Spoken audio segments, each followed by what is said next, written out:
চলো আজ তোমাদের সাথে শেয়ার করবো একটা মিনি ব্লগ। তো আমি আর আমার বান্ধবী মিলে গেছিলাম পুজোর শপিং করতে হাতিবাগানে। তোমরা কারা হাতিবাগান থেকে শপিং করেছো কমেন্টে অবশ্যই জানিও।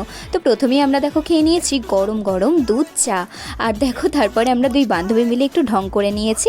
দিন খেয়ে নিয়েছি পকোড়া, উফ কি যে স্বাদ। দিন পকোড়া হাতে নিয়ে আমরা একটুখানি দুজনে ঢং করে নিলাম, আর তারপরে চলে গেলাম একবারে কেনাকাটা করতে। তো দেখো এখানে কি সুন্দর সুন্দর সব জিনিস পাওয়া যায়। তোমরা যারা এখানে এসেছো তারা তো অবশ্যই জানবে যে এখানে কতটা সুন্দর কালেকশনস থাকে। শপিং করে আমরা এতটাই হাঁপিয়ে গেছিলাম যে একটা জায়গায় বসে এরকম ভুলভাল বকে যাচ্ছিলাম। আর এখানে দেখো কি সুন্দর লাইটসগুলো লাগানো, কি সুন্দর একটা অ্যাস্থেটিক অ্যাম্বিয়েন্স না। দেন আমি ওকে বললাম আমার একটু একটা ভিডিও করে দিত হাঁটার, তো আমাকে ভিডিও করে দিল। আর আমার ভীষণ ভালো লাগে জানো তো, ফটো তুলতে ভিডিও তুলতে খুব ভালো লাগে।